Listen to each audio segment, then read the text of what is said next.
कैसे हैं सभी छात्र छात्राएं। चलिए, मैं आपका अपना टीचर गुलशेर गॉड विनाइस कैंपस रुड़की। आज मैं आपके लिए प्राग ऐतिहासिक काल का टॉपिक लेकर आया हूं प्राचीन भारतीय इतिहास से, क्योंकि यहां से क्वेश्चन बार बार एग्जाम में बनते हैं और बार बार क्वेश्चन देखने को मिलते हैं। तो वही मैं आपके लिए यहाँ टॉपिक लेके आया हूँ। स्पेशल टॉपिक है, पूरा ओनली फॉर प्रागैतिहासिक काल पर ही निर्भर है पूरी क्लास आज की। तो देखिए, एक तो क्वेश्चन आता है प्राग ऐतिहासिक काल किसे कहा जाता है। एक क्वेश्चन आता है आदि ऐतिहासिक काल किसे कहा जाता है। एक होता है इतिहास किसे कहा जाता है। तो देखिए क्या है, जिस काल में मनुष्य की घटनाओं का, याद रखना पॉइंट है, जिस काल में मनुष्य की घटनाओं का कोई भी लिखित प्रमाण नहीं मिलता, मतलब मानव तो था, उसने क्या एक्टिविटी करी क्या नहीं करी, ये कोई एविडेंस नहीं है हमारे पास, तो उसे आपको प्राग ऐतिहासिक काल कहा जाता है। क्लियर है पॉइंट।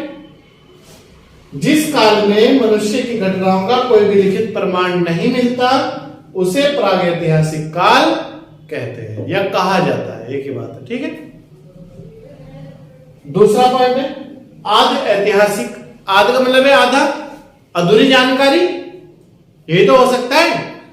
और ये है भी, मतलब एविडेंस तो हमें मिले लेकिन वो पढ़े नहीं जा सके, उनकी लिपि पढ़ी नहीं जा सकी, उनकी भाषा पढ़ी नहीं जा सकी। देखिए, आदि ऐतिहासिक काल किसे कहते हैं।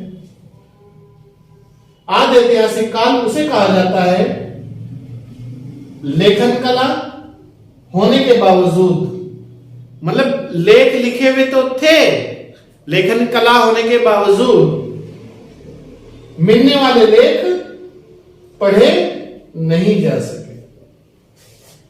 मतलब लेखन कला भी थी और लिखी हुई चीज मिली है, लेकिन वो उनकी भाषा पढ़ी नहीं गई, तो उसे कहते हैं आपका आदि ऐतिहासिक काल। और अब एक क्वेश्चन ये आता है, इतिहास किसे कहा जाता है। तो जिस काल का हमें लिखित विवरण उपलब्ध हो हमारे पास, वो इतिहास हो जाएगा। जैसा आज हम इतिहास पढ़ रहे हैं, प्राचीन काल पढ़ रहे हैं, तो ये लिखित विवरण है ना हमारे पास उपलब्ध, तभी तो हम पढ़ रहे हैं ना इसके बारे में, तो उसे इतिहास कहते हैं। देखिए, इतिहास की परिभाषा ये है, इतिहास उसे कहा जाता है जिसका लिखित विवरण उपलब्ध हो। तो इतिहास उसे कहा जाएगा जिसका हमारे पास लिखित एविडेंस या लिखित प्रमाण उपलब्ध हो, वो इतिहास हो जाएगा। क्लियर। नेक्स्ट है, वर्तमान मानव को होमो सेपियंस के नाम से जाना जाता है या कहा जाता है। नेक्स्ट है पूर्व पाषाण युग या पूरा पाषाण काल। क्वेश्चन आता है पूर्व पाषाण युग पूरा पाषाण काल के जीविका का मुख्य आधार क्या था। तो यहां जीविका का जो मुख्य आधार था वो था शिकार खेलना। शिकार खेलना इस युग में, पूर्व पाषाण युग या पूरा पाषाण काल में, मानव अपने जीविका को उपार्जन जो करता था वो शिकार खेल के करता था, मुख्य आधार था शिकार। अब यहां से एक क्वेश्चन और बनता है इस टॉपिक से, कुछ खोज वगैरह थी वो यहां से आती है। जैसे आग का आविष्कार कब हुआ था, क्वेश्चन आता है एग्जाम में, पूरा पाषाण काल में हुआ था। पहिए का आविष्कार नव पाषाण काल में हुआ था। कृषि खेती का प्रमाण नव पाषाण काल से मिलता है। मानव में स्थायी निवास की प्रवृत्ति जो देखने को मिलती है, अब से पहले मानव घुमंतु होता था, लेकिन नव पाषाण काल में आके मानव ने एक जगह रह के अपना गुजर बसर करना शुरू कर दिया था। जो घुमंतु प्रवृत्ति थी वो उसने दूर कर दी थी, वो एक ही जगह रहने लगा था। अस्थायी निवास की प्रवृत्ति किस काल में, नव पाषाण काल में। कुत्ते को, क्वेश्चन आता है मनुष्य ने पहले किसे पालतू बनाया था, कुत्ते को बनाया था, किस काल में, नव पाषाण काल में। सबसे प्राचीन धातु या सबसे पहली धातु कौन सी है, तांबा। तांबा धातु से बनने वाला पहला औजार कौन सा है, क्वेश्चन आता है एग्जाम में, वह आपका कुल्हाड़ी। नेक्स्ट है कृषि के लिए अपनाई गई पहली फसल, क्वेश्चन आता है कृषि के लिए अपनाई गई पहली फसल, तो आप याद रखना गेहूं थी और जौ थी। ये सबसे प्राचीन फसल भी है, गेहूं और जौ। लेकिन मानव ने सर्वप्रथम प्रयुक्त अनाज चावल, प्रयोग में जो लाया था मानव, वो सर्वप्रथम चावल को लाया था। प्राचीन फसल गेहूं और जौ है, लेकिन प्रयोग में आने वाला पहला जो अनाज था वो था आपका चावल। क्लियर है? नेक्स्ट, कृषि का पहला प्रमाण कहां से मिलता है, क्वेश्चन आता है एग्जाम में, तो ये मिलता है आपका मेहरगढ़ से, मेहरगढ़। नेक्स्ट एक क्वेश्चन आता है कोल्डी हवा से चावल का प्रमाण मिला है, और ये प्राचीनतम प्रमाण है। चावल का प्रमाण कहां से मिला है, कोल्डी हवा से। तो आप याद रखना कोल्डी हवा से चावल का प्राचीन प्रमाण मिला है।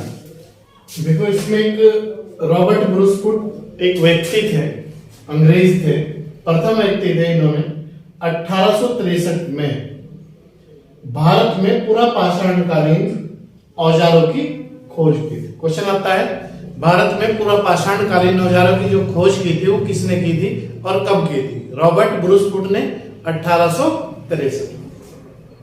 नेक्स्ट है पल्लवरम नामक स्थान पर प्रथम भारतीय पूरा पाषाण कलाकृति की खोज की गई।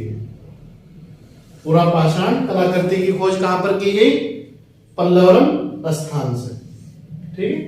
नेक्स्ट है भारत में मध्य पाषाण काल के बारे में जानकारी 1867 में, याद रखना मध्य पाषाण कालीन जो जानकारी मिलती है हमें वो 1867 में मिलती है। और किसने दी वो? सर कार्लाइल, सर कार्लाइल ने दी थी, अंग्रेज थे। ठीक है। नेक्स्ट है ये भी आपका प्रागैतिहासिक काल का ही पॉइंट है। भारत का सबसे प्राचीन नगर किसे माना जाता है, या कौन सा है, या कौन सा था? तो आप याद रखना मोहनजोदड़ो। मोहनजोदड़ो का सिंधी भाषा में अर्थ होता है, क्वेश्चन बार बार एग्जाम में आता है, मृतकों का टीला। तो आप याद रखना मृतकों का टीला। किस भाषा में? सिंधी भाषा में। नेक्स्ट है भारत में मानव का पहला प्रमाण नर्मदा घाटी से मिला है। मानव का जो पहला एविडेंस मिला है वो नर्मदा घाटी मध्य प्रदेश से मिला है। तो ये जो नर्मदा घाटी है आप याद रखना मध्य प्रदेश में है। ठीक है। नेक्स्ट है भारतीय नागरिक सेवा। भारतीय नागरिक सेवा मतलब आईएएस, भारतीय नागरिक सेवा के अधिकारी रिजले, उनका नाम था रिजले, प्रथम व्यक्ति थे। इन्होंने प्रथम बार वैज्ञानिक आधार पर भारत की जनसंख्या का विभेदीकरण किया था। याद रखना वैज्ञानिक आधार पर भारत की जनसंख्या का विभेदीकरण किस व्यक्ति ने किया था? रिजले ने किया था। और ये नागरिक सेवा के अधिकारी थे। क्लियर? नेक्स्ट है प्राग ऐतिहासिक कालीन गुफा भीमबेटका। ये वैसे भी आपकी भीमबेटका गुफा कहां पर है? तो भीमबेटका गुफा जो है आपकी मध्य प्रदेश में। ठीक है। मध्य प्रदेश में इसे 2003 में विश्व विरासत सूची या यूनेस्को की सूची में शामिल किया गया। विश्व धरोहर सूची भी सही कहा जाता है। तो याद रखना भीमबेटका की गुफा मध्य प्रदेश में, इसे 2003 में यूनेस्को की सूची में शामिल किया गया। तो ये था आज का हमारी जो क्लास थी प्राग ऐतिहासिक काल से जो क्वेश्चन एग्जाम में बन सकते थे और बने हैं या फिर संभावना है, वो आज पूरी इस क्लास में हमने कवर किए हैं। और इसके बाद हमारी जो नेक्स्ट क्लास होगी वो होगी आपकी सिंधु घाटी सभ्यता। ठीक। तो चलिए मिलते हैं आपसे नेक्स्ट क्लास में। तब तक आप बहुत अच्छे तरीके से मेहनत करिएगा। और जो है हमारे चैनल को अभी तक अगर आपने लाइक और सब्सक्राइब और शेयर नहीं किया है तो जल्दी से जल्दी कर दीजिएगा, ताकि आपको प्रतिदिन 3 क्लासें उपलब्ध हो सके। चलिए, थैंक यू।